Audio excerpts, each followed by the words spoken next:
1절부터 11절까지 말씀 한 절씩 교독하겠습니다. 제가 먼저 읽겠습니다. 3일째 되던 날 갈릴리 가나에서 결혼식이 있었습니다. 예수의 어머니도 그곳에 계셨고 예수와 제자들도 그 결혼식에 초대받았습니다. 그런데 포도주가 다 떨어지자 예수의 어머니는 예수께 와서 포도주가 다 떨어졌구나 라고 말해 주었습니다. 예수께서 대답하셨습니다. 어머니, 그것이 나와 당신에게 무슨 관계가 있다고 그러십니까? 아직 내 때는 이르지 않았습니다. 그러나 예수의 어머니는 하인들에게 말했습니다. 무엇이든 그가 시키는 대로 하라.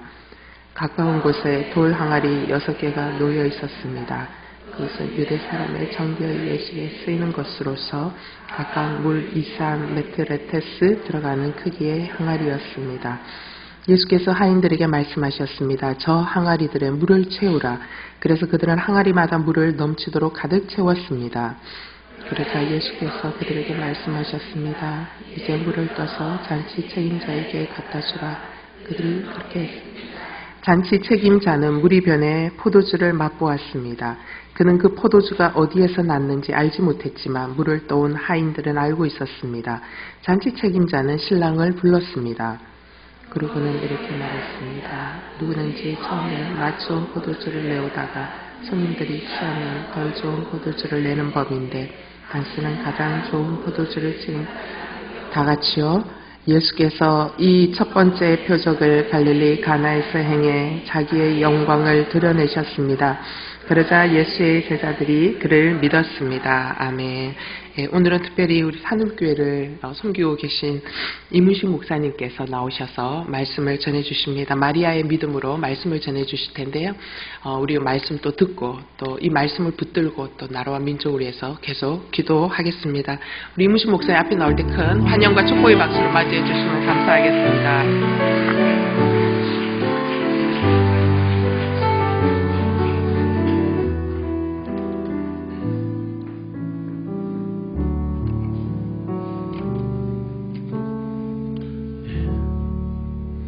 여러분 만나서 반갑습니다. 제가 이 가까운 곳에 이렇게 온누리교회에 있는지 몰랐네요. 동부이천동에만 있는 줄 알았더니 양재에도 있고 두 군데 가봤는데 오늘 수원 남쪽 지역에서 여러분을 만나서 반갑습니다. 잠깐 기도하고 말씀을 나누도록 하겠습니다. 하나님 아버지 감사합니다. 사랑하는 귀한 종들과 함께 오늘 이 아침에도 주님 앞에 모였습니다. 이 시간 말씀을 받는 시간입니다. 찬양과 경배를 받으신 주님, 이 시간에 우리의 마음도 받아주시고 우리의 마음판에 주의 말씀을 새겨주시옵소서. 예수님 이름으로 기도드립니다. 아멘. 요한복음은 7개의 표적의 책이라 이렇게 보통 말을 합니다. 요한복음은 그 기록한 목적이 철저하게 이 표적을 중심으로 기록을 했습니다. 요한복음 20장 20절에 보면 이제 30절에 보면 사도 요한이 요한복음을 기록한 목적을 이제 이렇게 말하고 있어요. 예수께서 제자들 앞에서 이 책에 기록되지 아니한 다른 표적도 많이 행하셨으나 요한복음에 기록된 것 말고 많은 표적을 주님이 행하셨다. 이렇게 사도 요한은 회상합니다. 그러나 이 31절에 보면 오직 이것을 기록함은 그 중에서 7개의 표적만 골라서 자기는 기록을 했다고 하는 것입니다. 그 이유는 너희로 예수께서 하나님의 아들 그리스도이심을 믿게 하려 함이요. 7개의 표적을 기록한 이유가 첫 번째는 예수가 하나님의 아들 그리스도이심을 믿게 하려고, 이걸 이제 기독론적인 목적 그럽니다. 예수가 그리스도이신 것을 믿게 하려고.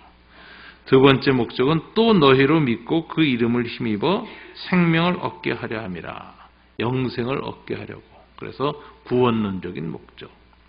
그래서 사도 요한은 요한복음을 기록할 때 목적이 아주 분명했어요. 예수가 그리스도이신 것을 믿게 하고, 두 번째는 그 믿음으로 인해서 영생을 얻게 하려는 게 목적이었습니다. 이 목적에 가장 부합되는 표적을 7개를 골라서 쓴 겁니다. 7개의 표적을 중심으로 해서 기록한 것이 요한복음입니다. 그래서 요한복음을 7개의 표적의 책 이렇게 얘기를 하죠. 일곱 개의 표적 중에 가장 마지막 표적이 무엇인지 아십니까? 그게 나자로를 부활시키는 표적이었죠. 그래서 그 표적은 왜 마지막에 일곱 번째 클라이맥스로서 그 표적을 행했을까요? 예수의 부활의 예고편이었죠. 그래서 나자로의 부활을 체험하게 함으로써 곧 있을 일주일 후에 있을 예수의 죽으심과 부활을 믿게 하려고 예고편으로 표적을 행했습니다. 그래서 이제 요한은 예수님의 생애 중에 행해졌던 수많은 표적들 가운데 자기의 그 목적을 위해서, 복음의 목적을 위해서 정밀하게 7개를 골라서 기록을 했습니다. 이 표적을 기록함으로써 나타난 결과가 뭔가? 그것이 11절에 오늘 본문에 잘 나와 있습니다. 오늘 이 첫 번째 표적인데요. 예수께서 이 첫 표적을 갈릴리 가나에서 행하여 표적을 행하셨죠. 그의 영광을 나타내심에 제자들이 그를 믿으리라. 표적, 영광, 믿음.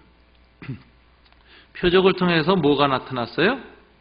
영광이 나타났다 이렇게 말하고 있어요. 영광이 임하니까 결과가 뭐였다고요? 사도들이 믿었다. 사도적 신앙 고백은 주님의 영광이 나타날 때 저절로 생기는 것입니다. 그러니 영광이라는 게 뭔가? 여러분, 영광이란 말을 참 우리가 많이 쓰죠? 교회에서. 영광이란 말에 히라보나 히브리어의 그 원뜻은 한마디로 빛이라는 뜻이에요. 빛. 글로리라는 이 영어로 쓰여진 이 단어가 원뜻은 빛입니다. 빛. 그런데 이제 이 빛이 조금 다르죠. 이 세상에 많은 빛이 있지만 우리가 보는 태양빛이라든가 지금 여기 전등빛 이런 거 다 피조물의 빛이죠. 그래서 이제 인간의 눈으로 볼 수 있는 빛은 가시광선 그래가지고 빨주노초 파남보 그게 태양빛 중에서 7개 색 파장의 빛은 우리 눈에 보입니다. 빨간색 바깥에 있는 빛은 잘 안 보이죠. 적외선 그죠? 보라색 바깥의 빛은 자외선 잘 안 보여요. 그 외에도 수많은 빛의 파장이 있어요. 그런 빛들은 우리 눈에는 안 보이지만 하나님이 만든 빛입니다. 그런데 빛 중에는 하나님이 만든 빛이 아니라 창조주의 빛이 있어요. 창조주 자신의 빛, 피조된 빛이 아니라 그것이 영광이에요. 피조물의 빛이 아니라 창조주의 빛.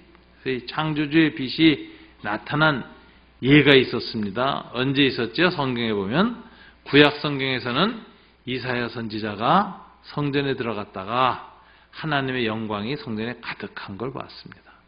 근데 그 영광은 창조주의 빛인데 이 창조주의 빛이 비치는 순간에 피조물들이 감당을 못해요. 그런 현상이 나타났죠. 그때 그 성전 안에 천사들이 날고 있었는데 천사들이 어떻게 날았습니까? 천사가 날개가 3쌍이었어요. 그런데 그 첫째 쌍하고 마지막 쌍 가지고는 하나님의 창조주의 빛을 피조물이 감당을 못해서 첫 위에 거 가진 얼굴을 가렸다 그러죠. 그리고 마지막 아래 거 가진 어디를 가렸죠? 발을 가렸어요. 그리고 가운데 날개로만 날아요. 그러면서 하나의 영광의 광채를 쬐는 순간에 이 영적 존재인 천사들이 뭐라고 리스판스를 보이죠? 영적 반응인데 거룩하다, 거룩하다, 거룩하다 그럽니다. 이게 굉장히 영광의 본질을 생각할 수 있는 거예요. 하나님의 영광은 피조물이 감당할 수 없는 창조주의 빛이다. 태초에 빛이 있었으니 그 빛은 바로 하나님이시라. 그 빛이신 하나님의 창조주의 빛이에요. 그러니까 이 빛은 피조물이 감당을 못할 정도의 빛입니다. 그런데 이 피조물에게 이 창조주의 빛이 비칠 때 그 본질이 뭐냐? 빛의 본질이 뭐냐? 그걸 거룩이라 그래요. 거룩이 오는 거죠.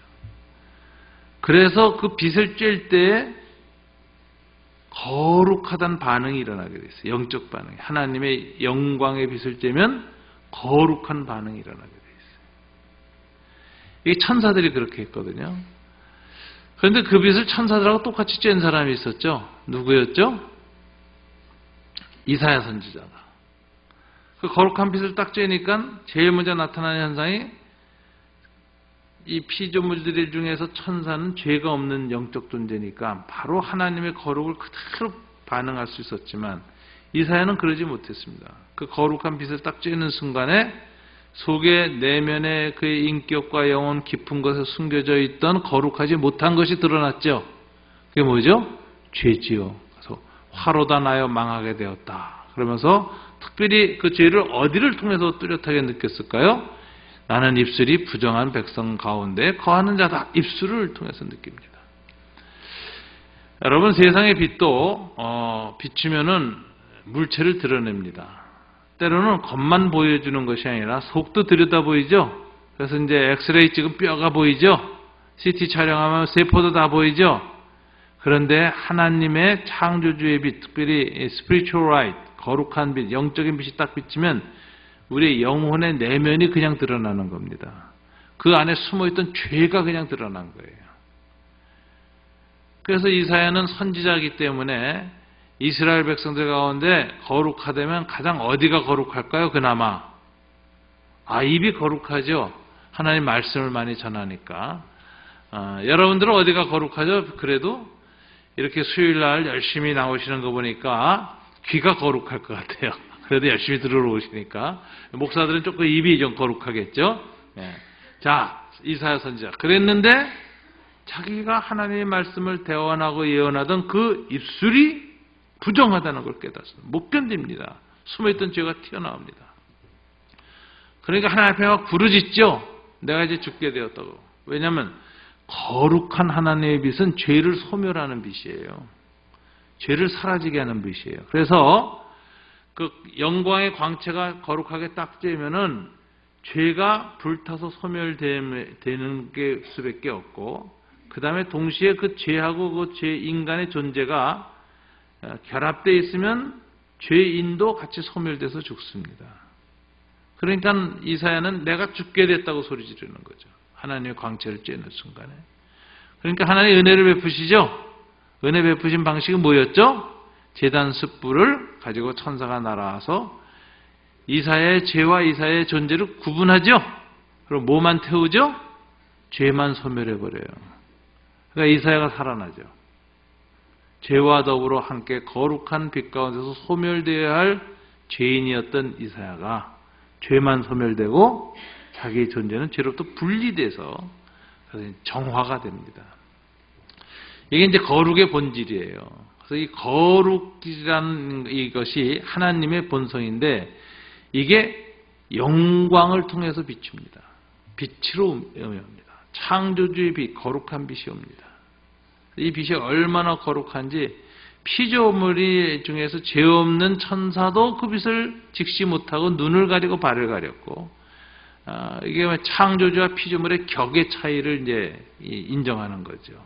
아무리 죄가 없어도 우리는 당신 앞에서 그 빛의 영광을 감당할 수 없는 피조물입니다. 라는 그 고백이 나오고 거룩하다, 거룩하다가 외치죠. 비슷한 현상이 신약에도 있었죠. 예수님이 변화산성에서 변화되실 때 속에 있는 하나님의 거룩한 빛이 쫙 그 신성이 이제 드러났습니다. 그때 재미난 사실은 예수님의 모습을 보고 있었는데 머리부터 발끝까지 옷까지 다 하얘졌다 그러죠. 예수님 머리카락이 무슨 색깔일 것 같으세요? 금발의 푸른 눈일까요? 그건 앵글로색슨 이미지라는 거 아시죠? 예수님에 대해서 앵글로색슨 기독교에서 만든 형상이에요. 예수님은 원래 중동 사람이니까 검은 색깔입니다. 검은 색깔. 최근에 나온 영화 중에 그 레저렉션 부활이라는 영화 혹시 보셨습니까? 요즘 상영하는데 좀 잘 만든 영화예요. 제가 보니까 잘 만든 영화예요. 근데 그 영화 보니까 예수님을 제대로 사실적 묘사를 했어요. 검은 곱슬머리에 검은 눈동자에 거무튀튀한 피부에 꼭 옷만 좀 제대로 입히면 오사마 빈 라덴처럼 생긴 예수 이렇게 딱 이게 제대로 그 리얼 예수죠. 예수님은 그랬을 거예요. 유대인으로서. 그런데 그 머리서부터 발끝까지 옷까지 하얘졌다 그러면 머리카락이 하얀색으로 변했다는 거예요? 눈동자가 하얀 색깔로 변했다는 거예요? 수염 색깔이 변했다는 거예요? 아니죠? 보이기에 하얗게 보였을 뿐이죠. 왜냐하면 그 다음에 영광이 사라지니까 다시 원모습으로 돌아오셨죠? 자, 모든 게 하얗게 보인다는 건 뭐죠? 사람 눈에 하얗게 보일 때는 어떻게 되죠? 빛의 입자가 다 튀어나갈 때는 하얗게 보이고, 오늘 이 찬송하시는 자매들 하얀 옷 입었죠? 여기 검은 옷 입으신 분 계세요. 저도 검은 와이셔츠 입었는데, 검은색은 뭐죠? 빛의 입자를 다 흡수할 때 검은색이죠. 자, 그럼 뭐예요? 제자들의 눈에 변화선상에서 예수님 안에 있는 신성 하나님의 영광이 딱 드러날 때 이건 창조주의 빛이 비춘 겁니다. 그러니까 어떻게 됐죠? 피조물의 빛, 빨주노초 파남보가 다 튀어나간 거예요. 그래서 예수님의 머리서부터 발끝까지 다 하얗게 보였는데 이 세상에 어떤 하얀색도 그렇게 표현할 수 없다 그랬죠. 왜? 빨주노초 파남보만 튀어나가면 하얀색인데 자외선 적외선 다른 빛들까지 빛의 입자가 다 튀어나오니까 그 하얌이라는 건 이 세상의 하얌으로는 표현할 수 없는 하얌이었다. 이런 표현을 쓰거든요. 그리고 영광이 딱 다시 감추시니까 다시 모습으로 딱 돌아오셨죠. 자, 이게 놀라운 사실은 주님의 영광 할 때 영광이라는 단어는 빛이라는 단어고 이것은 창조주의 빛이고 그리고 동시에 빛의 속성이 거룩이에요. 하나님의 본질이 드러나요. 이 거룩이라는 단어 우리도 홀리니스라는 단어를 쓸 때 홀리니스 거룩이라는 단어에는 두 가지 개념이 포함되어 있다는 거 아세요? 신학교 가면 배우는데요. 사랑과 정의가 통합된 게 거룩입니다. 무한한 사랑과 동시에 완전한 정의. 이게 동시에 돼 있는 게 거룩이거든요. 그래서 죄 있는 자들은 거룩을 볼 때 뭘 느끼죠? 두려움. 죄에 대한 무한한 공포와 두려움. 이사야처럼. 네, 죄가 용서받고 났을 때 어떻게 뭘 느끼죠? 완전한 사랑. 그래서 이 거룩을 체험할 때 거룩의 본질이 하나님의 정의와 사랑의 본질이 아주 통합되어 있는 그것이 드러나는데 이게 이제 영광이 나타난다는 거예요. 그럼 예수님은 공생애 중에 그 영광을 뭐를 통해서 나타내시는가? 7개의 창, 윈도우를 여셨어요. 그게 표적이에요. 사인, 미라클. 예수님의 초자연성, 예수님의 창조주됨, 하나님 되심, 전능하신 신성을 보여주기 위해서 이 세상 계실 때 가끔 창문을 여셨어요. 번쩍번쩍 창문을 여셨는데 그 중에서 요한은 7개를 기록했어. 그래서 첫 번째 표적의 창을 여시니까 창을 통해서 뭐가 나왔죠? 주님의 영광, 빛이 쫙 쬐었다고. 이 빛을 쫙 쬐게 되니까 결과가 뭐가 됐어요? 사도들이 믿음이 생겼어. 불신앙에서. 죄가 사라지고 하나님의 사랑을 느끼고 그리고 예수님을 그리스도로 믿게 되는 믿음이 생겼다. 그래서 이 요한복음 읽을 때 가장 중심되어지는 단어가 3가지의 묵상 단어가 표적, 영광, 믿음. 이게 어떻게 일어났는가? 이게 요한복음 오늘 2장의 첫 번째 표적 이야기의 핵심 주제입니다. 자, 제가 이 요한복음 2장 1절부터 11절의 마지막 11절 요한이 이 표적을 기록하고 결론을 쓴 이 단어 표적, 영광, 믿음을 설명했어요. 그죠? 그러니까 오늘은 제가 설교 이제 안 하고 가도 돼요. 끝은 다 정돈됐어요. 그러나 이제 이 본문을 가지고 이 관점에서 이런 관점에서 이제 한번 봅시다. 예수님 어머니하고 예수님하고 제자들이 갈릴리 가나에 갔습니다. 전설에 의하면 이 갈릴리 가나는 예수님의 어머니 쪽 그 친척의 결혼식이었을 것이다. 이렇게 봐요. 왜? 당시 규례에 따라 라비아 제자들을 혼인잔치에 초청했을 뿐만 아니라 의외의 사건은 예수님의 어머니도 거기 초청받았죠. 그리고 예수의 어머니는 어디에 있었어요? 잔치석상에 있었던 게 아니라 부엌에 있었어요. 그래서 이 초대교회 전설이 유추가 됩니다. 이건 예수님의 이종사촌, 누구의 결혼식이었을 것이다. 예수님이 거기 가셨어요. 거기 가셨는데 갑자기 상황이 발생하죠. 포도주가 떨어진지라.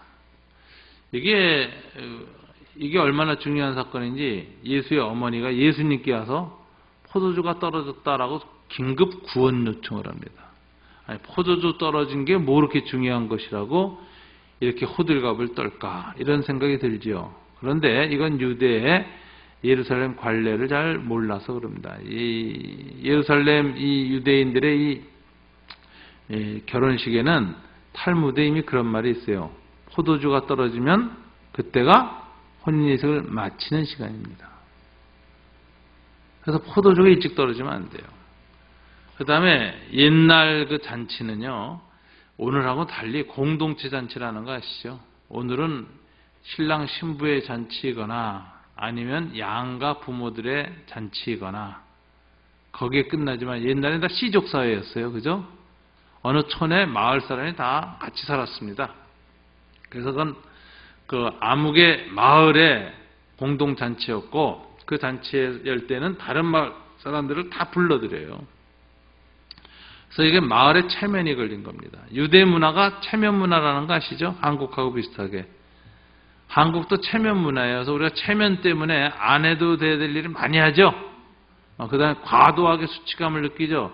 유대도 그렇습니다. 그래서 이제 예수님 비유들 보면 어느 그 불의한 그 청지기가 나가서 빌어먹자니 굶어 죽겠구나 이러질 않아요. 뭐라 그러죠? 창피하고 이래요. 굶어 죽는 것보다 더 이 고통스러운 게 수치라는 거예요. 수치 문화라고 그러는데 중군동 비슷해요. 그래서 중군동에서 누구를 모욕하면 큰일 납니다. 그 사람 아무 소리 안 하고 있지만 나중에 뒤에 와서 칼로 찔러요. 그래서 이 수치 문화라는 게 굉장히 중요한 거예요. 그 중군동 문화에선.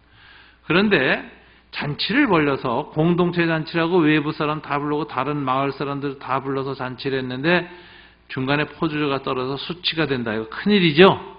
그러면 혼주뿐만 아니라 그 잔치를 준비한 부모들까지 마을에서 아주 대단히 혼이 납니다. 그래서 이 마을 잔치이기 때문에 이 직분도 독특한 직분이 있어요. 잔치 책임자, 옛 성경에 연회장이라 그랬죠. 이건 마을 공동 행사니까 결혼식 그 부모가 주관하지 않아요. 마을에 가장 혼인 예식을 진행하고 오랫동안 그 이끌어온 경험이 풍부한 사람이 연회장이 되어서 진두지휘해가지고 모든 혼인 예식을 이제 진행을 합니다. 그래서 뭐 점검 다 해서 딱 진행되는 거니까 그리고 그걸 잘 따르지 않아서 준비를 안 했을 때는 이제 나중에 혼나는 거죠. 이렇게 중요한 마을 행사입니다. 그래서 이 공동체 마을의 수치고 또 이렇게 중요한 그런 행사다라고 했어요. 근데 문제가 포도주가 떨어졌다는 거예요. 포도주를 좀 덜 준비했거나 아니면 손님이 너무 많이 왔어요. 그죠? 자, 이 포도주가 떨어졌다라는 건 이제 축제가 끝난다는 신호죠. 이게 이제 위기 상황이에요. 이게 얼마나 위기 상황인지 부엌에 있는 사람들이 그 동네 가정집들에 있는 포도주 다 빌리러 다니고 긁어 모았을 거 아닙니까? 그런데도 떨어졌어. 여러분, 저와 여러분은 다 이 세상 살 때 우리의 삶이 축제의 삶이 되기를 원하죠. 늘 좋은 일만 있기를 원하죠. 늘 즐거운 일이 생겨서 노래가 나오길 원하죠. 그래서 포도주 참 많이 준비합니다. 건강의 포도주, 요즘 돈 포도주도 준비하고 연금 포도주도 준비하고 자식들 교육 애를 많이 쓰죠. 근데 참 인생의 의외의 일이 있어요. 그 모든 포도주 준비한 게 어느 날 갑자기 뚝 끊어질 때가 있습니다. 건강도 갑자기 위기가 다가오죠. 돈도 그렇고요. 사업도 그렇고요. 세계의 경제가 한치 눈앞을 정말 추측하기 어려운 상황이라는 거 아시죠? 요즘 경제학자들이 다 얘기합니다. 1, 2년 안에 세계 경제가 절벽이 올지도 모른다.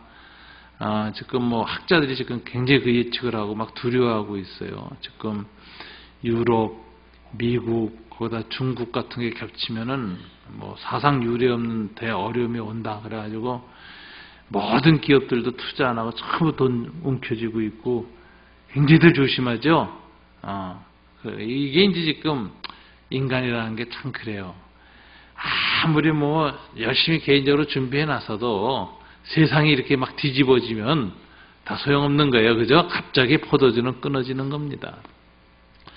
이렇게 우리의 삶의 축제를 이어가기 위해서 많이 인간적으로 우리가 준비하는 포도주들이 많이 있지만 어느 날 그것이 갑자기 뚝 끊어지는 상황이 오면 속수무책입니다. 오늘 가나의 한 혼인잔치에 그런 상황이 일어났습니다. 모든 사람들이 바깥에서는 그 상황을 모르니까 술 먹고 노래하고 춤추고 흥겹게 얘기하고 있지만 근심 걱정이 어디에서부터 시작됐죠? 주방에서부터 시작됐어요. 이러한 일꾼들의 얼굴에 당황과 혼란과 불안과 염려가 가득합니다. 마리아가 오죽 답답했으면 어머니 마리아가 이것을 어떻게 해결할까? 인간적인 방법이 이제는 없다. 모든 방법을 다 써봤는데 안 된다. 한계 상황에 딱 돌았으니까 무슨 생각을 했죠? 이걸 해결해 주실 분은 딱 한 분 계시다. 누구? 예수님이 저기 계시다. 그래서 이제 나오는 거예요. 예수님께 와서 포도주가 떨어졌습니다. 아주 난감하고 절망적인 표정을 한 하인들을 옆에 두고 예수님께 도움을 요청했습니다. 예수님 참 앞에 나온 이 마리아의 믿음 굉장히 귀한 믿음이죠. 오늘 본문을 보면요, 이 첫 번째 표적이 일어날 때 하나님 쓰신 믿음이 있어요. 마리아의 믿음이었어요. 근데 이게 마리아의 믿음이 놀라운 게 왜 그러냐? 사도들의 믿음보다 먼저 예수를 믿었어요. 그죠? 첫 번째 표적 때문에 사도들이 믿었죠? 그러면 이 12사도보다 먼저 예수를 믿은 사람 누구죠? 인류 역사에 딱 한 사람, 마리아예요. 사도신경이라는 사도신경이 고백돼 사도들의 신앙 고백이 일어나게 한 믿음, 마리아의 믿음. 그래서 이 마리아의 믿음이 굉장히 중요한 것이죠. 이 마리아의 믿음은 참 깜짝 놀란 것은 예수님의 전능성에 관한 믿음이 있었다라는 거죠.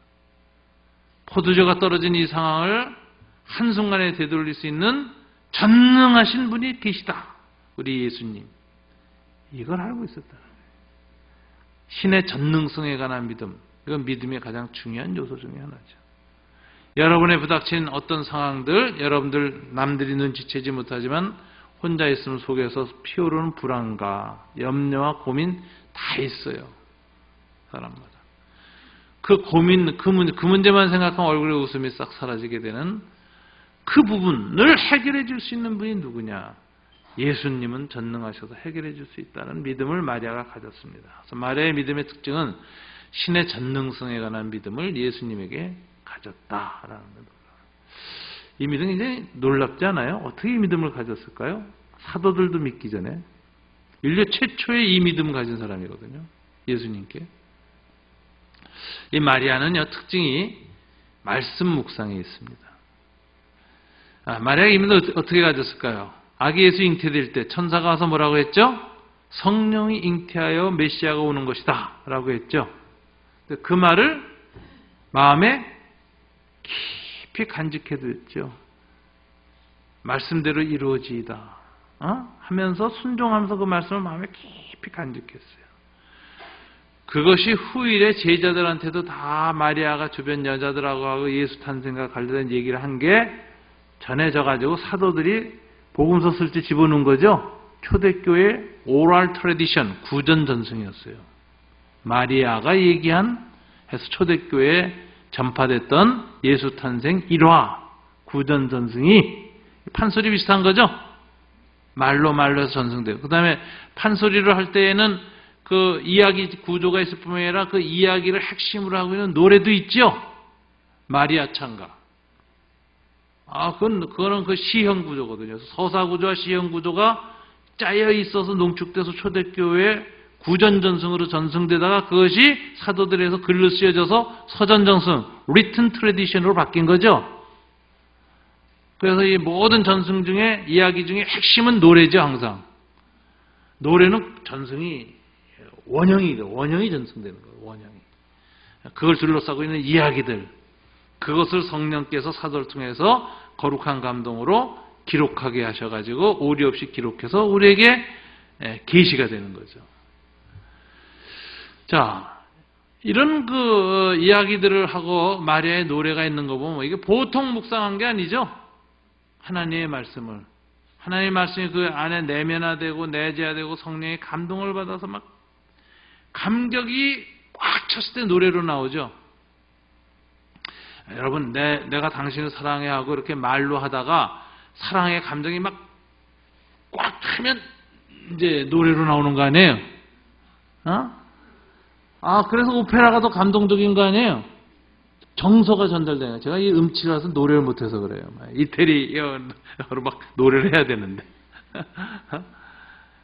그러니까 마리아가 그 하나님의 말씀을 받고 나서 그것이 감동으로 꽉 차서 견딜 수 없게 됐을 때 노래가 돼서 나오는 거죠. 그런데 이게 얼마나 깊은 내면화를 했는가 이게 보여줘요. 이제 그 후에도 많은 얘기가 있지만 예수 태어났을 때 들판에 있던 베들레헴 목자들이 마국간으로 막 달려와가지고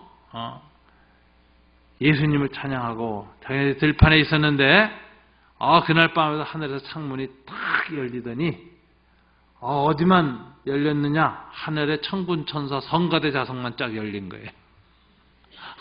지휘자가 탁 하는데 막 하늘에 온 우주에 울려 퍼지는 천군 천사의 찬송 소리를 들어가지고 막 그 흥분 속에서 계시를 받고 구유에 쌓인 아이를 보러 왔다. 아이 목자들이 그럴 때 본문에 보면 누가 보면 묘하게 돼 있어요. 많은 사람들이 기이 여기에서 놀랬으나 예수의 어머니 마리아는 이 모든 것을 마음에 두었더라. 깊은 묵상이에요. 깊은 묵상. 이 묵상이라는 건 성경 공부나 성경을 이해하는 정도가 아니라는 거 아시죠? 묵상은 뭐죠? 리인카네이션, 재성육신화. 말씀이 육신이 되어 예수님 오셨듯이 말씀이 우리의 삶으로 다시 변화되도록 이게 재성육신이라고 하죠. 리인카네이션. 말씀이 우리의 삶으로 다시 변화되도록 우리의 전 존재 아래 깊이 들어가는 것. 이게 내면하죠. 그래서 이거는 머릿속으로 스타디하거나 이해하는 정도가 아니라 우리의 존재의 내면을 완전히 본질을 바꿔버리는 일. 이게 묵상인데 마리아는 그걸 했어요. 그리고 예수가 13살 됐을 때 성인식 치르러 6월절에 갔죠? 성인식 예법이 뭔지 아세요? 예루살렘 가보면 아주 많이 봐요. 저는 예루살렘 성지연구소에서 제가 연구원 생활하면서 머물렀는데 아주 많이 봤어요. 제가 그 성인식 많이 봤는데 성인식 장면 재미납니다. 지금 어디서 하냐면 성전이 없어졌으니까 그 통곡의 벽이 있죠? 그 벽 밑에서 성인식을 해요. 거기가 이제 2000년 전 예루살렘 성벽 유적이 남은 곳이니까 거기 가서 성인식을 하는데 성인식 할 때에는 이제 율법의 아들로 첫 입문하는 겁니다. 그때 어렸을 때 배운 신앙, 야훼 하나님에 대한 신앙을 랍비들이 질문을 해요. 그리고 대답을 해요. 그다음에 또는 아이가 묻습니다. 그럼 또 랍비가 대답해 줍니다. 그래서 질문 응답 형식으로 우리 세례 학습 문답 하듯이 그런 식으로 이제 문답 형태로 하는데 예수님을 잊어버렸어. 내려오면서 보니까. 그래가지고 이거 어떻게 되냐 거꾸로 찾아서 막 3일길로 올라갔더니 예수님이 예루살렘 성전 안에 있었죠. 그런데 거기서 뭐 하고 있어요? 문답을 계속하고 있어. 그런데 얼마나 질문이 날카롭고 예리한지 랍비들이 대답을 못해서 짤짤짤 매고 있죠. 신적 지혜가 나타나니까. 당대 랍비들이 예루살렘 성전 랍비는 최고 랍비들이거든요. 랍비들이 이 소년의 지혜 앞에서 율법으로 어떻게 대답을 못하고 절절절절 매고 있어요. 그 순간에 이제 부모가 들어갔습니다. 그러니까 요셉이 속상했겠죠. 반갑기도 하고 들어가자마자 야, 너 어디 여기 있냐? 그러고 소리 지르니까 이 13살 소년 예수가 말이죠. 자기 아버지를 쳐다보면서 차분하게 이렇게 말하죠. 내가 아버지 집에 있어야 할 줄 알지 못하십니까? 굉장히 이게 예수의 메시아 자의식이 시작됐다는 거예요. 그 전까지는 요셉과 마리아 아들이었는데 드디어 예수님 안에 이제 인식이 하나님의 아들로서의 자의식이 이제 올라오기 시작했다는 거죠. 그래서 그래서 내가 아버지 집에 있어야 될 줄 알지 못하시나이까. 그런데 요셉은 그게 무슨 소리인지 몰라서 얼떨떨하고 지나갔고, 그 본문에도 어떻게 돼 있죠? 예수의 어머니 마리아는 이 모든 것을 마음에 두었더라. 그러니까 마리아는 묵상을 깊이 했습니다. 그렇기 때문에 이 자기가 받았던 천사나 또는 이 목동들의 간증이나 예수님의 어렸을 때부터 이제 남다른 아버지의 하나님의 아들로서의 자아가 툭툭 조금씩 드러나기 시작할 때마다 그것을 어떻게 했어요? 놓치지 않고 마음에 깊이 묵상을 했습니다. 그래서 예수님에 대해서 비록 내 태를 통해서 아이로 태어났고 어렸을 때도 내가 기저귀 다 갈아 키우고 젖을 먹여서 키웠지만 이 아이는 하나님이다. 천사가 예시한 바로 성령으로 잉태된 메사야다. 그 믿음을 결코 흐트리지 않았어요. 이거 끝까지 있었어요. 그렇기 때문에 오늘 같은 상황에서도 뭐예요? 이 문제, 포도주 떨어졌을 때 해결하실 전능하신 분은 누구시다? 저기 앉은 예수님이시다. 그래서 예수님께 나가서 예수님, 포도주가 떨어졌습니다. 그래서 상황을 알립니다. 자, 어머니가 이런 믿음 가졌으면 제가 예수님이라면요, 감동받았을 거예요. 야, 우리 어머니 뭐 어떻게 이렇게 믿을 수가 있을까? 아직 주님이 자기 자신을 제대로 보이지도 않고 첫 영광도 안 드러냈는데 이걸 미리 알고 와서 이 신적 의뢰를 하는 이 예수의 모습이 어머니 앞에서 막 감동받았을 거예요. 그래서 어머니 믿음이 정말 대단합니다. 막 이래야 될 것 같아요. 근데 주님이 그러지 않았죠? 냉정했어요. 여자여 나와 무슨 상관이 있나이까. 이게 상관없다는 뜻이죠? 이건 이 포도주 떨어진 게 나와 무슨 상관이 있습니까? 이 말은 무슨 소리예요? 거절이죠? 이거 포도주 채워주려면 그런 말 안 하죠. 이건 나하고 상관없어요. 이 말은 거절이에요. 거절. 근데 칭호도 이상해.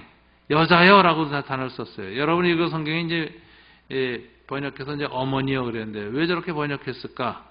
이 동양 문화에서는 자기 어머니 보고 여자여 그러면 아주 상놈이죠. 예의범절 없는 거죠. 그죠? 헬라 원문에는 이게 구네스라는 뜻에서 여자라는 단어를 썼는데 원문은 이거는 3인칭으로서 존칭이라는 것이 여자에 대한 존칭이었어요. 이 구네스라는 단어가 쓰여진 용례가 있어요. 그리스어에서 이 용례 중에 눈에 돋보이는 용례가 하나 제가 사전들을 찾아보니까 있더라고요. 클레오파트라를 안토니우스가 만났을 때, 즉 클레오파트라는 그 당시 애국의 파라오였습니다. 그래서 시저, 케사르의 이제 숨겨진 처였죠. 그리고 왕이었어요. 파라오였어요. 이집트 파라오. 그런데 이제 케사르가 살해당하고 나서 안토니우스가 빌립보 전투에서 케사르 살해한 자들을 다 죽이고 로마의 군권을 장악하고 케사르의 후예로서 정말 변방에 있는 모든 군대의 총사령관에 대해서 일군사령관이 돼가지고 다시 와서 그 클레오파트라가 시저 사회에 낳은 아들이 있습니다. 이 아들을 옹립해서 로마의 황제로 세우고 자기가 섭정이 되려는 정치적 야욕이 있어가지고 클레오파트라하고 연대하려고 오지요. 와서 클레오파트라를 만나는데 그때 만날 때 쓴 단어가 구네스라는 단어를 써요. 첫인사로 여자여 이렇게 써요. 그래서 이런 용례를 보면 이 여자여라는 단어가 극존칭일 수 있다. 그래서 우리 한국 사람들이 읽을 때처럼 이거 도대체 예수님이 이렇게 버르장머리가 없나 이렇게 읽으면 안 되는 본문이죠. 그래서 이제 이걸 감안해서 그냥 여러분 성경에는 오늘 읽은 거 보니까 여자여 나의 어머니 뭐 이렇게 얘기했는데 원문은 그런 뜻이 아닙니다. 여자여. 이게 문제가 뭐냐면은 존칭이지만 3인칭이다라는 거죠. 3인칭이라는 건 뭐야? 관계가 없다는 소리예요. 이게 무슨 관계를 의미하려면 나의 어머니 뭐 이랬어야 돼요. 그런데 무관계성을 증거한 거죠. 그런 측면에서 여러분이 오늘 읽은 성경은 번역이 약간 문제가 있는 겁니다. 어머니라고 번역했지만 무관계성이 배려 안 된 번역이죠. 그냥 원문대로 하는 게 나아요. 사실을 여자여 이렇게 해서 존칭을 썼지만 3인칭을 썼다는 건 뭐냐? 냉정한 거리뛰기예요. 그러면서 뭐라고 해요? 예수님? 무슨 상관이 있습니까? 딱 잘라서 그러죠. 이게 참 예수님 놀라운 모습이에요. 저와 여러분이 예수님의 전능성에 대해서, 하나님 되심에 대해서 나의 주 나의 하나님 하면서 100%의 믿음을 갖고 있어도 때로는 주님 기도를 거절하신다. 여러분 믿음이 부족해서 거절하질 않아요. 믿음이 차고 넘치고 충만해도 거절하세요. 우리가 신앙생활할 때 이런 부분이 어려운 거예요. 나 분명히 믿고 100% 믿고 오랜 기도와 정말 순전한 믿음으로 기도했는데 주님이 나와 상관없다. 이럴 때가 있어요. 여기서 우리가 참 많은 걸 생각하게 됩니다. 하나님은 사람들의 니드, 필요를 채워주기 위해서 이적을 행하시는가? 그렇지 않다는 거예요. 하나님은 왜 이적을 행하실까요? 여러분의 어떤 필요를 채워주시기 위해서가 아니라 하나님의 필요를 위해서 이적을 행하세요. 인간의 니드가, 휴먼 니드가 중요하지 않습니다. 하나님의 필요, 디바인 니드. 하나님의 필요는 뭘까요? 인간을 구원하려는 거예요. 그래서 하나님의 이 모든 이적은 계시적 차원에서 일어난다. 하나님 누구이신가? 그 영광을 보여주기 위해서 표적을 행하시지 포도주 채워주려고 행하시지 않는다. 근데 우리는 너무 많이 우리의 필요의 차원에서 하나님에 대한 전능성에 대한 믿음을 가지고 기도합니다. 그럴 때 거절당할 때가 있어요. 그럴 때가 신앙에 상처받을 때예요. 하나님께 상처받을 때예요. 하나님께 섭섭해질 때예요. 아니 이 정도 믿는데 거절하세요. 그때마다 우리는 생각해야 됩니다.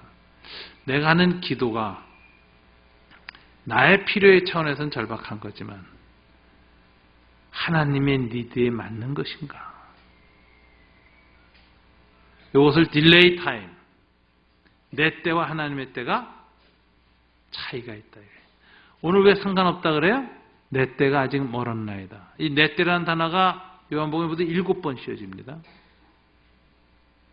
그래서 요한은 이 세븐이라는 단어가 굉장히 중요해요. 7번의 자기 계시와 7번의 표적과 7번의 때가 있는데 이 예수님의 때가 멀어서 관계가 없기 때문에 안 된다 그러는데 주님의 때는 그럼 언제일까요? 이거 보여주는 단어가 두 군데 있어요. 7장 30절 다 같이 읽어볼까요? 요한복음 7장 30절 다 같이 읽습니다. 시작. 그들이 예수를 잡고자 하나 손을 대는 자가 없으니 이는 그의 때가 아직 이르지 아니함이니라. 8장 20절 다시 한번 읽습니다. 시작. 이 말씀은 성전에서 가르치실 때에 헌금함 앞에서 하셨으나 잡는 사람이 없으니 이는 그의 때가 아직 이르지 아니하였습니다. 한결같이 때라는 단어가 뭐하고 연결되어 있죠? 주님의 체포나 고난과 죽으심과 연결되어 있죠. 그죠?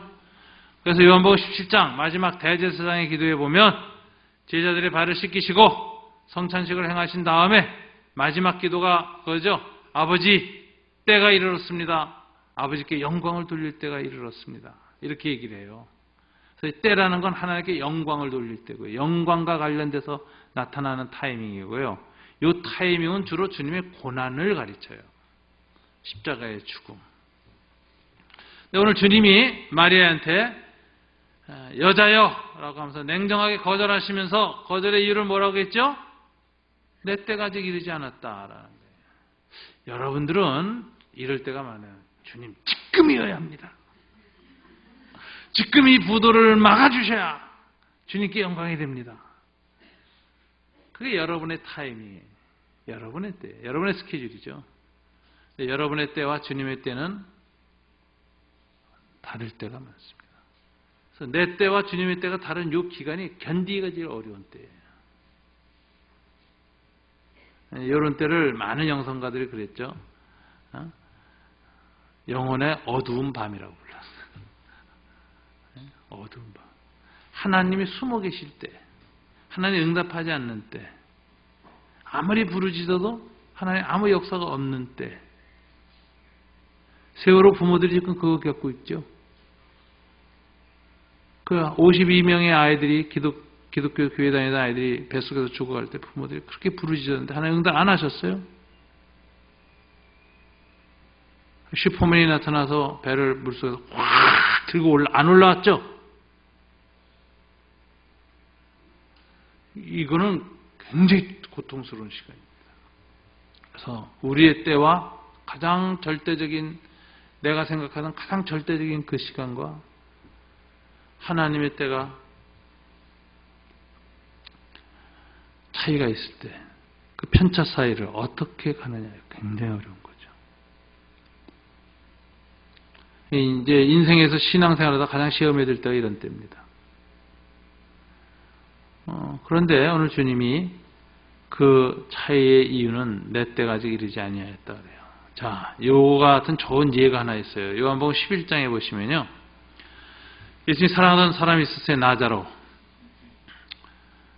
누이 둘이 예수님께 하인 보냈습니다. 뭐라고 보냈죠? 급하게 빨리 오셔서 우리 오라비 살려주세요. 지금 다 죽어가게 생겼습니다. 우리 식으로 말하면 응급실에 있습니다. 코마 상태입니다. 그랬어요. 주님이 빨리 오셔야죠. 그래서 평소 하시던 대로 손 얹어 주셔야죠. 그럼 벌떡 일어나서 할 거 아닙니까? 근데 요한복음 11장 보면 예수님 행동이 굉장히 묘합니다.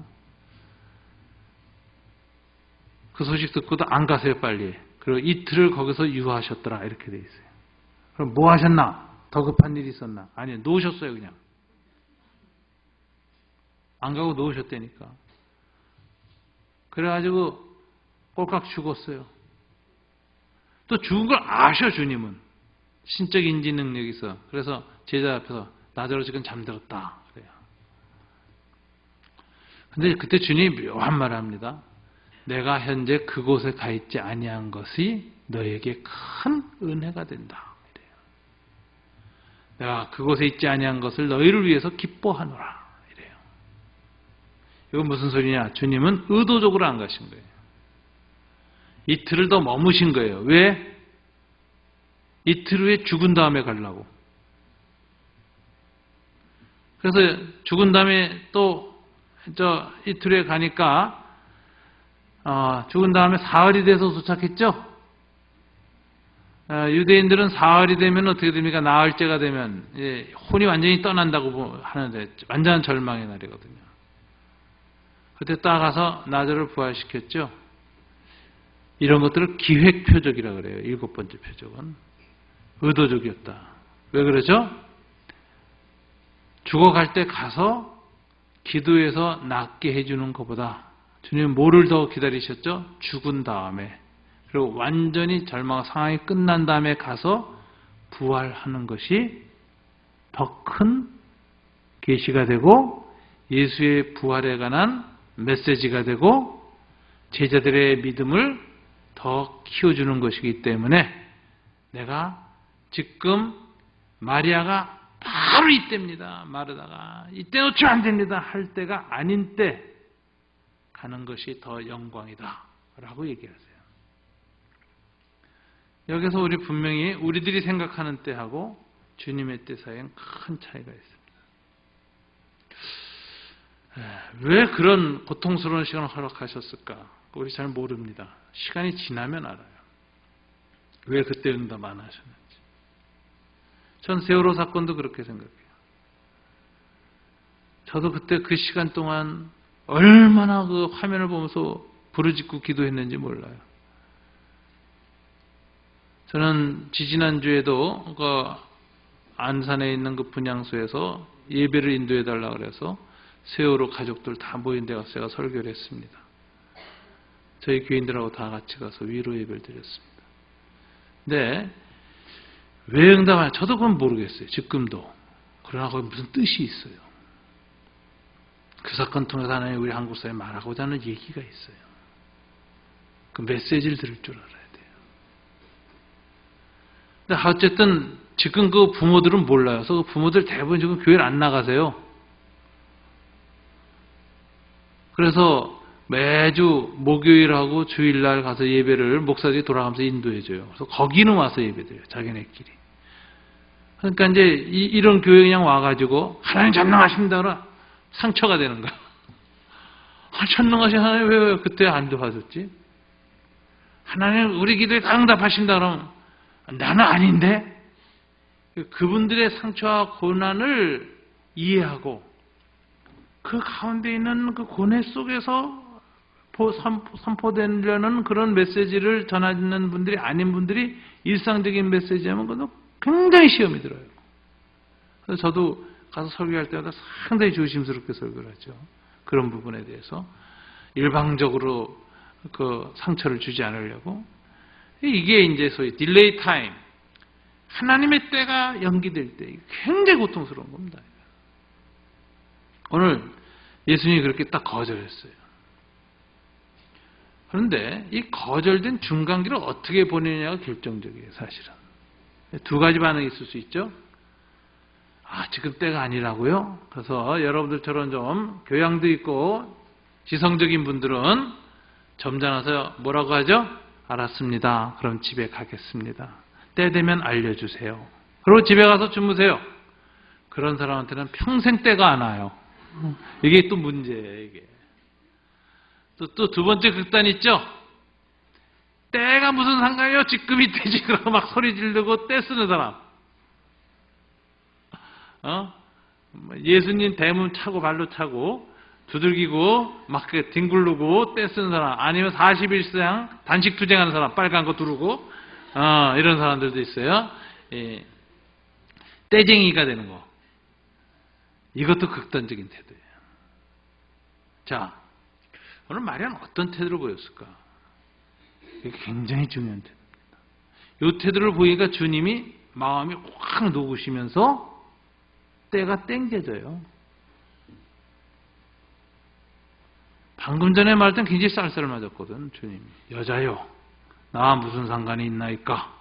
내 때가 아직 이르지 아니하였습니다. 그 말하는 그 톤이나 분위기를 봐서 이거 한 최소한 일주일이나 열흘이야. 그런데 마리아가 그 말을 듣고 보인 태도를 딱 보고 주님이 마음이 녹아요. 때가 바로 땡겨져요. 하나님이 변덕증이라는 거 아세요? 하나님은 내가 내 입으로 한마디 말을 했으면 두 번 다시 말하지 마. 절대로 안 바뀌어. 이런 율법주의자가 아니라는 거 아시죠? 하나님 율법주의자 아닙니다. 하나님은 기계적인 인격이 아닙니다. 나는 한번 정하면 끝이야. 이런 분 아니에요. 하나님 어떤 분이죠? 인격적인 분이세요. 거기다 사랑까지 많어. 하나님은 사랑에 감동되면 바꾸는 분이에요. 그래서 하나님은 사랑의 변덕쟁이에요. 사랑에 약해. 휙휙 마음을 바꾸셔. 대표적인 게 니느웨이죠. 니느웨. 사흘 만에 멸망시킨다고 해놓고 울부짖으니까 싹 바꿨죠. 하나님이. 그러니까 거기에 당황한 율법주의자가 누구예요? 요나죠. 하나님 이럴 수 있습니까? 날 보내서 도망가는 놈 잡아서 큰 생선에다 집어넣어가지고서 니느웨까지 이렇게 그냥 극단적인 방식으로 보내놓고 사흘 만에 망한다고 말하기 위해서 순종하고 말했는데 선지자를 이렇게까지 해서 보냈으면 말대로 하셔야지. 바꿨어요? 바꿨어 또? 안 망하네 이거? 그러니까 화가 나서 어떡하죠? 성 밖에서 의자 놓고 앉아서 망할 때까지 나 여기서 지켜보겠다라고 하나님께 저항하죠. 율법주의죠. 이스라엘의 바리새파 사람들 모습이죠. 예수님 안 그래요. 예수님 법대로 하는 인간이 아니에요. 사랑에 약하죠. 근데 언제 이 하나님의 사랑이 발동되냐? 마리아의 모습을 보면 알 수 있어요. 오늘 마리아의 이 믿음 중에 가장 핵심적인 부분이 이 부분입니다. 뭔지 아세요? 때를 당기는 믿음이라는 건데 어떻게 했죠? 가인들을 데리고 무슨 말씀을 하시든지 그대로 하라. 뭐죠? 아직 때가 안 됐다고요? 돌아가겠습니다. 말씀하세요. 이러지도 않았고 때는 무슨 때가 필요합니까? 지금이 때지. 그러고 때 쓰지도 않고 어떡하죠? 그 자리에 딱 머물러서 순종 모드로 들어가죠. 때가 언제인지 모르지만 때가 되면 바로 순종하겠습니다. 때가 언제인지 모르니까 어떻게 해야 돼요? 지켜봐야죠, 주님을. 떠나면 안 되죠. 집에 가면 안 되죠. 문을 두드리면 열리리라 그랬으니까 두드릴 때 언제까지 두드려야 돼요? 열릴 때까지. 집에 가서 자고 있으면 문이 안 열린다니까요. 언제든지 문이 열리면 바로 실행할 준비가 돼야 됩니다. 그래서 순종 대기 모드로 들어가야 돼요. 여러분, 요즘 이 전자제품도 대기 모드라는 거 있죠? 전원이 딱 들어와서 딱 누르기만 하면 착 그냥 열리죠? 그것처럼 우리 신앙도 대기 모드로 들어가 있어요. 이게 뭐냐? 순종이라는 대기 모드로 들어가 있어요. 순종이라는 자리로 딱 돌아가서 딱 마리아가 서 있어요. 그 모습을 보자마자 주님 마음이 뜨거워졌어요. 그래서 아까 그렇게 냉정할 때 한 1년 걸릴 것 같던 주님이 딱 말씀을 주시죠. 세 명령형. 채워라! 떠라! 갖다 주라. 언제 물이 포도주로 변했을까요? 마리아가 채워라! 그래서 하인들 보고 채워라 그랬어요. 하인들이 이거 채우기 쉽지 않았겠죠? 아니, 지금 물이 필요한 게 아니라 뭐가 필요하죠? 포도주가 필요한데 지금 바깥에 나가서 동구밖에 가서 그 우물에 가서 물 타다가 12통, 18통 갖다 부으라니까 이게 말이 돼요? 하인들이 안 하려고 그러겠죠?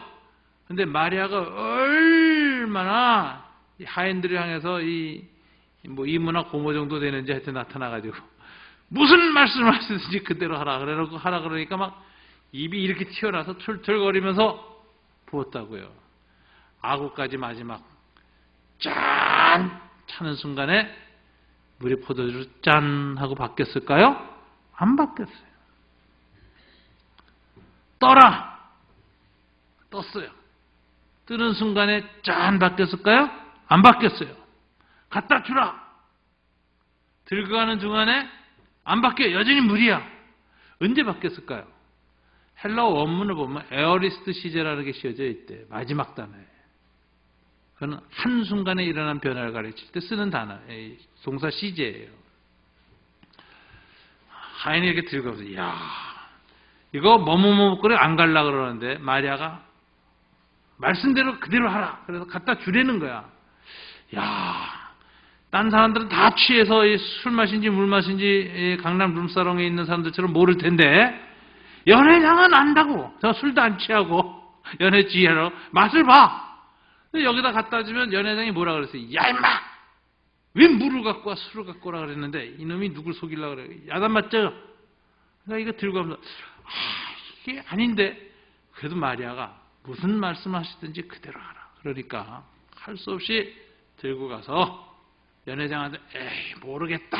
그러고 내밀었는데, 연회장 손이 딱 닿고, 하인의 손이 딱 뜨는 순간에 바뀐 거예요. 그래서 연회장이 맛보면서 요즘 먹방 시리즈 같은 뭐 사람 얼굴 변하는 거 있죠, 그거. 이 맛이야, 막 이러는 거. 연회장이 하더니 그 백시 그 주방장처럼 이러더니 야, 처음엔 나쁜 거라는데 이게 이렇게 좋은 포도 극상품인데 야 이러니까 누가 놀래죠? 쓰러질 뻔했죠? 하인이 이 영감이 미쳤나? 어디야? 자기도 보니까 진짜 포도주가 있어. 자기도 맛보니까 아이고. 그 순간에 연회장은 모르지만 누구는 알더라? 물돈 하인들은 알더라. 하인들이 다 와, 기적이다. 누구 알아요? 마리아 알아요. 이거 누가 알았어요? 나중에 제자들이 알았어. 그리고 나서 이분이 누구냐? 이분은 단순한 랍비나 위대한 선지자 중에 하나가 아니라 그 이상의 창조주 하나님이시다. 그런 걸 깨달았죠. 그래서 예수님을 메시아로 그전까지는 랍비로 따랐지만 드디어 이만큼 믿기 시작했다. 표적, 영광, 믿음. 여러분, 이 사도의 신앙을 일으킨 믿음이 누구죠? 마리아의 믿음이에요. 교회의 마리아의 믿음을 가진 사람들이 많으면요, 예수 새로 믿는 사람이 많아집니다. 그 믿음 때문에 하나님이 어느 날 설교 듣는 순간에 졸고 있는데 남편이 옆에 앉아서 번쩍하고 영광이 나타나. 이상하게 믿어져. 이상하게 깨달아지고 눈이 떠지고 찬송 부르고 싶어져. 막 변화가 와요. 안 믿는 사람 데려다 놨는데 주님의 때를 당길 수 있는 이 순종의 모드를 가진 믿음이 다 끝까지 있으면 그 믿음에 대한 응답으로 주님이 어느 순간 갑자기 부르는 찬송이나 이 앞에서 이렇게 손끝 하나 내밀고 주님께 영광을 돌리는 그 손끝을 바라보는 순간에 번쩍하고 영광이 비쳐. 이상하게 마음에 하나님의 거룩이 느껴져요. 여러분, 이것이 첫 표적의 영광이라는 거죠. 그래서 교회는 이 마리아의 믿음을 가진 사람이 많아야 됩니다. 이 믿음이 사도적 신앙을 만들어냅니다. 여러분의 가정에 안 믿는 사람들, 여러분의 자녀들, 이 믿음 가져야 변화가 일어납니다. 그래서 주님의 때를 당겨야 돼요. 주님의 때는 소리 지른다고 오지도 않고요. 원망질한다고 오지도 않아요. 몸부림친다고 당겨지지 않습니다. 주님의 때는 오직 언제 당겨져요? 순종의 끄트머리로 갈 때. 순종이 하나님의 때와 우리의 때 사이에 대기 모드입니다. 그 영역으로 깊이 들어가세요. 그러면 어느 순간에 하나님이 영광을 나타내십니다. 그래서 이 주님의 때가 십자가의 때죠. 말씀 앞에 자기를 부인하는 게 자기 십자가라는 거 아시죠? 내 생각, 내 뜻, 내 시간을 다 부인하는 거. 말씀 그대로. 그래서 이 묵상은 말씀 앞에서 자기 부정하는 시간이고 그게 십자가의 때입니다. 그게 깊어질 때 주님은 때를 당겨주십니다. 주님의 때를 이루어주십니다. 십자가의 때가 나타납니다. 그리고 그때에 영광이 나타나고 변화가 시작되어지고 삶의 축제는 다시 시작됩니다. 하늘 포도주가 임합니다. 여러분의 삶 속에 이와 같은 주님의 은총이 오늘 이 마리아 기도회 모임을 통해서 앞으로 더 넘치고 깊어지고 여러분의 믿음 때문에 새로 예수를 믿게 되는 사람, 영광을 보는 사람들이 가득 임하기를 주님 이름으로 축원합니다. 이 말씀 붙들고 우리 한번 다 같이 합심해서 기도하죠. 아버지 하나님 감사합니다.